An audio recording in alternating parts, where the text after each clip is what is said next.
Well, hi there. Warm welcome. You're watching Times Now's Blueprint Explosive exclusive here on Times Now with me, Meghna Deka. Lots lined up for you in this bulletin. But the focus continues to be the complete unrest that we have seen, the anarchy which has been unleashed in the neighborhood of India in Bangladesh. In fact, it was one of the worst spate of violence that we have seen in Bangladesh's liberation. In fact, Sheikh Hasina has resigned from the post of Prime Minister Sheikh. And not just that, she has been forced to flee the country and now she has landed in Hindon. What top sources in the government have been confirming to Times Now is that she has been now given security cover by the Indian Army. She has been whisked away to a safe location as well, which is completely undisclosed. Meanwhile, what's happening across in Bangladesh? There's complete anarchy which has been unleashed. The protesters, remember, this protest had begun last month itself, initially with a demand to end the quota system that reserved 30% of the government jobs for the families of 1971 Liberation War veterans. Later, it turned into an anti-government demonstration, and today, it descended into mass anarchy. You can see some of these visuals on your screens as well. At least 100 people, including 14 policemen, have been killed in the clashes which happened yesterday. And as videos emerged of her reportedly trying to leave the country in a chopper for safer havens, there were jubilant crowds which took to the streets and they celebrated what they called the victory after the Army Chief General Zaman announced that Hasina has indeed resigned and the army has taken over till an interim government is set up. In fact, this ends, or rather comes to a very brutal end, to her 15-year regime in India. But what are the implications of this for India? We'll get into all of that. But first up, listen into the announcement made by the Bangladesh Prime Minister confirming that the army is now in control. সেখানে আমরা সিদ্ধান্ত নিয়েছি যে একটা interim government আমরা form করব এবং interim গভর্নমেন্টের মাধ্যমে এই দেশের সমস্ত কার্যকলাপ চলবে। আমরা এখন মহামান্য রাষ্ট্রপতির কাছে যাব যে এই ইন্টারিম গভর্নমেন্ট ফর্মের ব্যাপারে ওনার সাথে আলোচনা করে আমরা একটা ইন্টারিম গভর্নমেন্ট ফর্ম করে দেশ পরিচালনা করব। সেনাবাহিনী শান্তি শৃঙ্খলা বজায় রাখার কাজ চালিয়ে যাবে এবং আপনাদের সবার দায়িত্ব, ছাত্রদের দায়িত্ব, রাজনৈতিক নেতৃবৃন্দ এবং রাজনৈতিক কর্মীদের দায়িত্ব হচ্ছে সেনাবাহিনীকে সাহায্য করা। এবং আপনারা মিডিয়ার মাধ্যমে আমাদেরকে এই যে একটু আমাদের সাহায্য করেন, সুতরাং আমরা তাহলে এই পরিস্থিতি নিয়ন্ত্রণ সহজেই নিয়ে আসতে পারব। আপনারা আমার সাথে সহযোগিতা করেন, দয়া করে আর এই ভাঙচুর, হত্যা, মারামারি, সংঘর্ষ এগুলো থেকে বিরত হন। আমি নিশ্চিত যে আপনারা যদি আমার কথা মতো চলেন, আমাদের সাথে যদি একসাথে যদি কাজ করি আমরা, নিঃসন্দেহে আমরা একটা সুন্দর পরিণতির দিকে আমরা অগ্রসর হতে পারব। Meanwhile, security has been beefed up at the Bangladesh High Commission in India as well.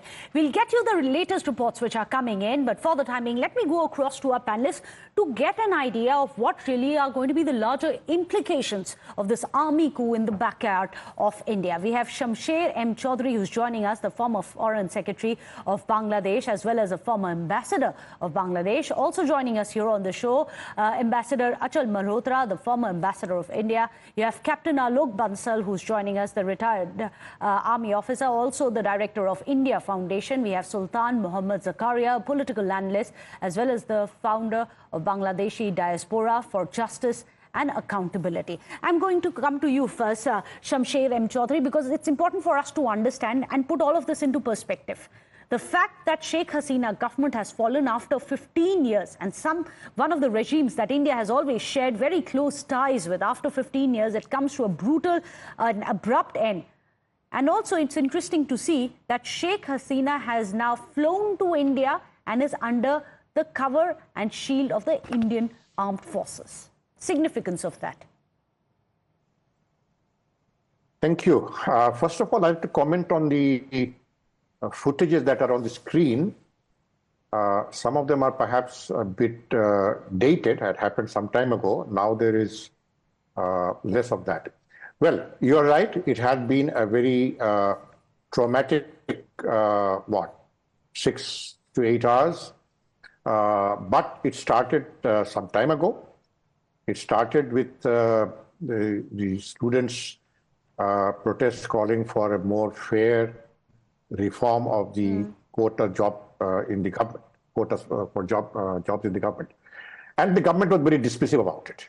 Instead, the Prime Minister said that all those demanding this quota, they are children of Razakars and all that, which is a very bad kind of adjective since 1971. This is 54 years after independence of Bangladesh. These children are not Razakars. They are present generation, more smart, computer savvy and all that kind of thing. Very progressive, most of them are. Number one. Number two, the problem actually started with rigged elections going back to the most prominent one that was 2014. Yes. Now, why, and it's also perceived, now I am a very tested and trusted friend of India, and I have been one because I'm a freedom fighter, an injured one at that. But the fact remains that the public mood here, that India kind of condoned the rigged elections in one form or the other. Okay. So when the loss of the election process, the lack of public trust on the election process, and calling it an internal affair of Bangladesh, I mean, people in Bangladesh want to... That is the diplomatic line which India has always told, that it is not our problem. It is something which is an internal matter of Bangladesh, and India simply refused to comment on it. Excuse me. Let me finish my bit. Yes. You've invited me. I didn't want to come on your show. You invited me. No. So I'm just trying to understand the situation. So if you want to understand me, then let me talk. In 2014, Indian Foreign Secretary paid a whirlwind visit to Dhaka, an election that the BNP was boycotting, and even Jatiyo Party under Ershad was boycotting. In that 12-hour trip, the Indian Foreign Secretary of that time ensured that the elections go ahead without the BNP. And that was a very, very, very rigged election. And then came the 2018 election, when the ballots were stamped on the night before the election. Still, India said it's an internal matter of Bangladesh, we don't want to get involved with it. Fine. And then the 2024 election, January this year, again rigged. Now, the fact is, it is an internal matter of Bangladesh, of course. Now, your commentators have been saying for the last few days, the Indian internal logic was, and I have not been given that logic myself, but your commentators were saying that India's narrative was that there is no alternative to Sheikh Hasina. His question was that why is there no alternative to Sheikh Hasina? In a democratic system, there has to be an alternative. Look at your election process. It enjoys public trust and confidence, as the last election showed. It's not perfect. No democracy is perfect. No elections are perfect. In the West, I think some elections are even more flawed than any of us. But the perception is that India put all its eggs in one basket. I had reached out in 2012, 2013 to my friends in the Indian establishment that you cannot make friends with half the people. You have to reach out to both sides. You cannot make friends with only the government of Bangladesh, but with the people of Bangladesh, especially after your historical role in 1971, where your soldiers shed blood alongside ours. Absolutely. For our liberation, our independence, etc., etc.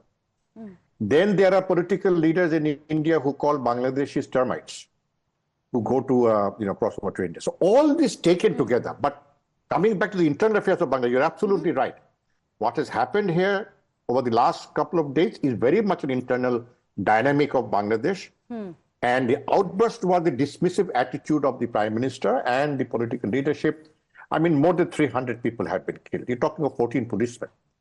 The other 300 who have been killed have been killed by the police. I don't condone any death. I don't condone the death of a policeman, not at all, not even remotely.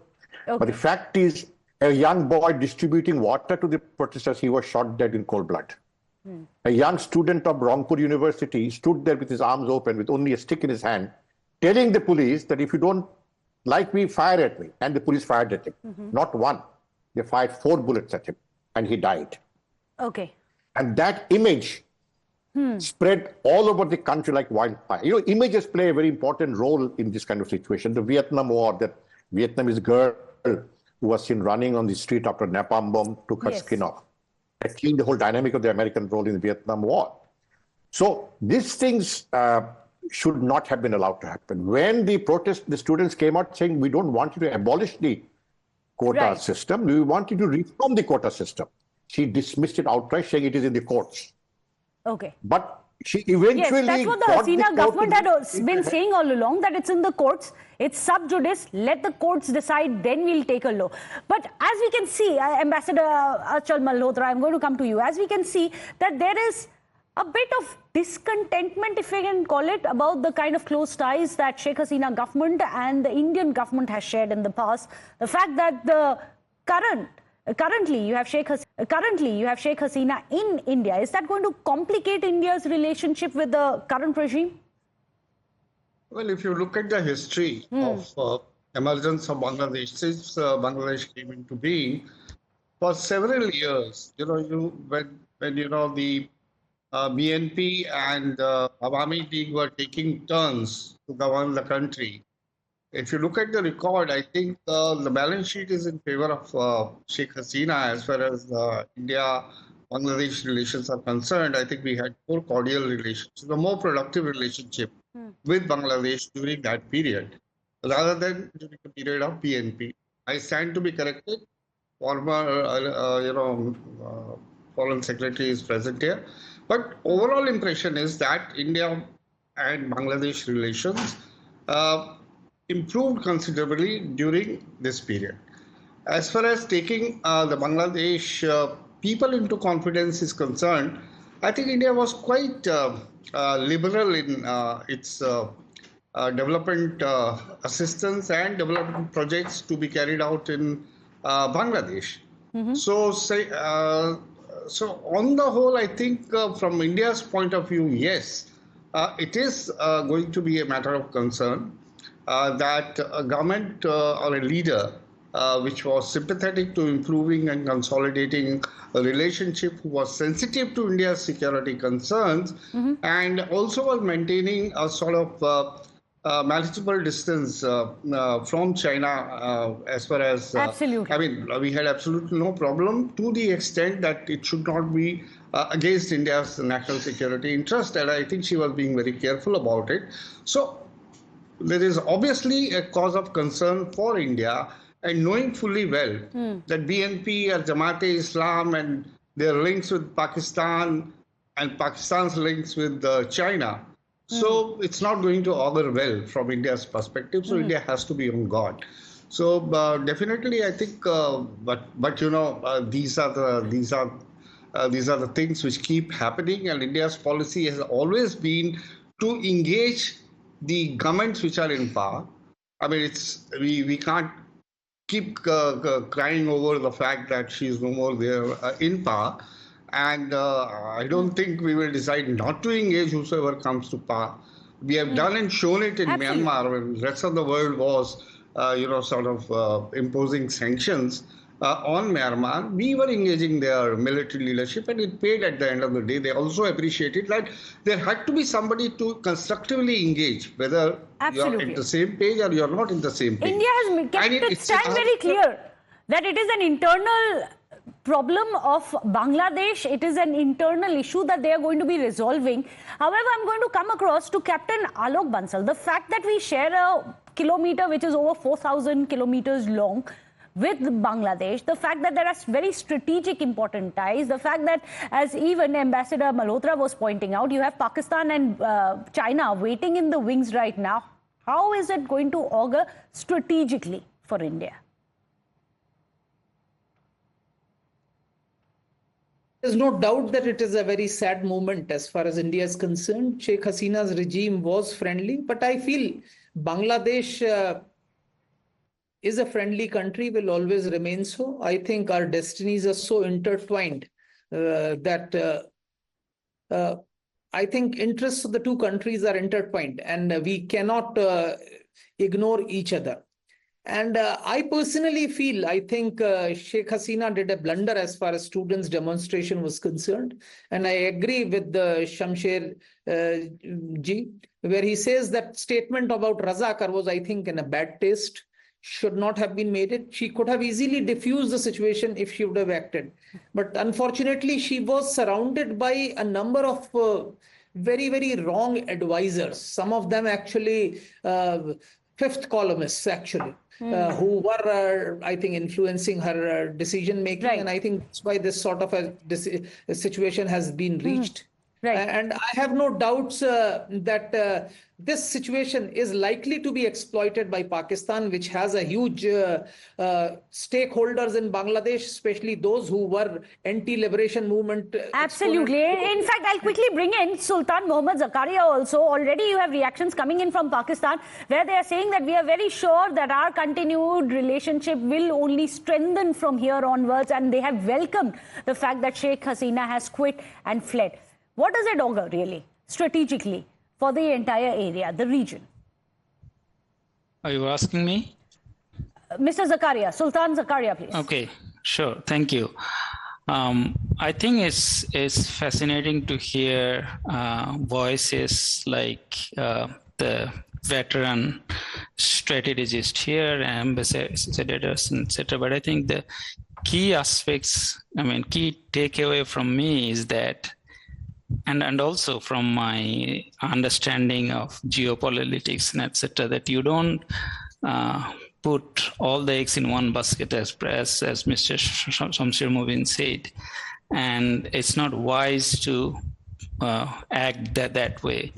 And if you are a responsible, aspiring global power, you have to have a very strategic mutual relationship with your neighbors. When I hear the voices that with Sheikh Hasina, a lot of achievements are gone or are in danger, that's not actually the result of a good strategy. So that's a failure of the Indian leadership, that they should be able to build a relationship and engage with the people of Bangladesh, not one regime or the other. That's very interesting. We'll have to wait and see. Right now, very interestingly, we know that the External Affairs Minister has briefed Prime Minister Modi. He's had a meeting. You know that the BSF is on high alert along the border lines. However, officially so far, the Indian government has been waiting and watching, but not really speaking much. There's no official statement or reaction which has come in. We'll have to wait and see how from here onwards the diplomatic ties are maintained by the Indian government. However,